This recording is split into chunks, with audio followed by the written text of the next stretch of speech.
चलिए दोस्तों, आज के इस वीडियो में हम कवर करेंगे कंपनी एक्ट का और कुछ डिफरेंट सेक्शन। तो पहला सेक्शन हम कवर करेंगे 245 गवर्नमेंट कंपनी। दोस्तों, गवर्नमेंट कंपनी क्या होता है?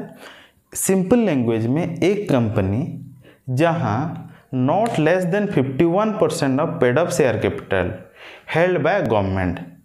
तो सिंपल सा है कि एक कंपनी में जहां नॉट लेस देन 51 मतलब minimum 51% share paid up share capital is held by government. अभी गवर्नमेंट में क्या होता है? सेंट्रल गवर्नमेंट तो एक ही होता है, स्टेट गवर्नमेंट अलग अलग हो सकते हैं।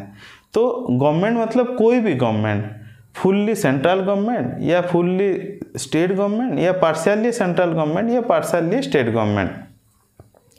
तो जब government not less than 51% paid up capital एक कंपनी में इन्वेस्ट करता है पेड अप कैपिटल में, उसको हम क्या बोलेंगे? Government company. Second, government company के अंडर में अगर कोई सब्सिडरी कंपनी है तो उसको भी हम गवर्नमेंट कंपनी बोलेंगे।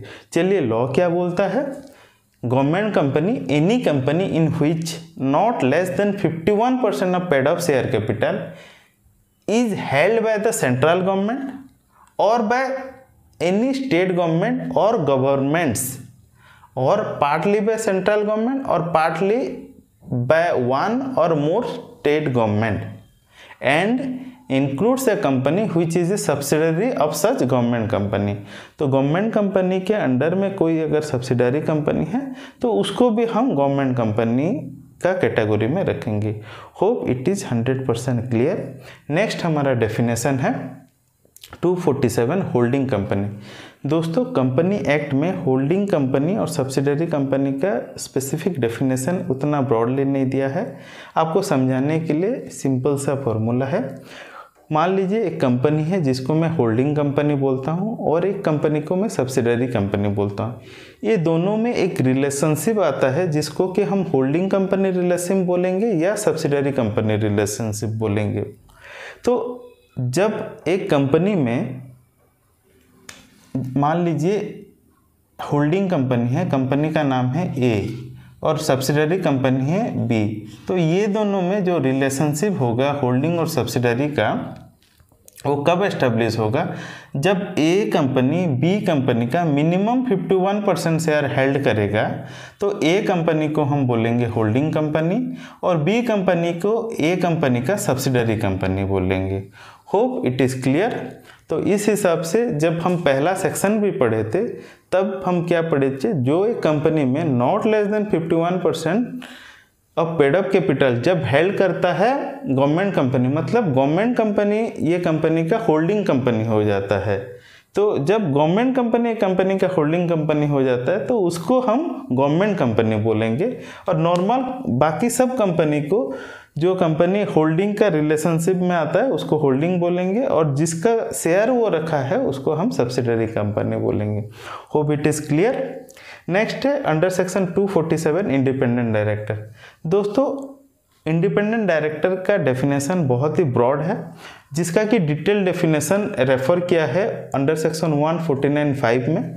जब हम इंडिपेंडेंट डायरेक्टर का फुल फ्लेश सेक्शन पढ़ेंगे तब हम इन डिटेल उसको डिस्कस करेंगे। नेक्स्ट मैंने छोड़ दिया था लास्ट में 244 सेक्शन एंड 248 अभी आ रहा है, जो कि आता है 248 में Indian depository receipt and global. दोस्तों, आज के लिए मैं ये टॉपिक को अभी नहीं डिस्क्लोज करूँगा और पूरा डिटेल में नहीं जाऊँगा क्योंकि ये थोड़ा सा कॉम्प्लिकेटेड भी है एंड अभी के लिए पूरा इररिलेवेंट है, तो हम इसको अभी स्किप करते हैं। नेक्स्ट हमारा सेक्शन है 249 जो कि डिलीटेड बाय द लॉ, इसको हम डिस्कस नहीं करेंगे। नेक्स्ट सेक्शन है 250 इशूड कैपिटल। एक सिंपल सा लाइन है, such capital as the company issues from time to time for subscription. Subscription करने के लिए जो कंपनी कैपिटल इशू करता है उसको हम इशूड कैपिटल बोलते हैं। इसमें ज़्यादा कॉम्प्लिकेशन नहीं है, मैं डिटेल में नहीं जाता हूँ। जब ज़रूरत पड़ेगा डिटेल में मैं इन डिटेल आपको समझाऊंगा। दोस्तों, नेक्स्ट बहुत इंपॉर्टेंट सेक्शन है और कंपनी सेक्रेटरी होने के लिए आपको ये सेक्शन बहुत बार आपके लाइफ में आएगा। तो ये सेक्शन 2 बार आपके लाइफ में आएगा। एक है 251 केएमपी का डेफिनेशन और जब आप पढ़ेंगे 203 KMP कौन कौन कंपनी को एप्लीकेबल होता है। तो अभी हम डेफिनेशन में हम पढ़ेंगे अंडर सेक्शन 251 KMP की मैनेजरियल पर्सनल किसे बोलते हैं। तो की मैनेजरियल पर्सनल किसे बोलते हैं, in relation to a company relation में ये 6 टाइप के पर्सन को हम KMP बोलते हैं। KMP मतलब की मैनेजरियल पर्सनल। की मैनेजरियल पर्सनल मतलब एक कंपनी को चलाने के लिए डायरेक्टर को क्या, जैसे कि हम बोलते हैं ब्रेन ऑफ द कंपनी। अगर एक कंपनी आर्टिफिशियल पर्सन है तो director is the brain of the company. तो ब्रेन ऑफ द कंपनी को छोड़ के this person are the KMP, जो कि वाइटल ऑर्गन होते हैं कंपनी के लिए, जिसको इग्नोर करके कंपनी आगे नहीं बढ़ सकता या कोई मेजर एक्टिविटी नहीं कर सकता, उसको हम KMP बोलेंगे।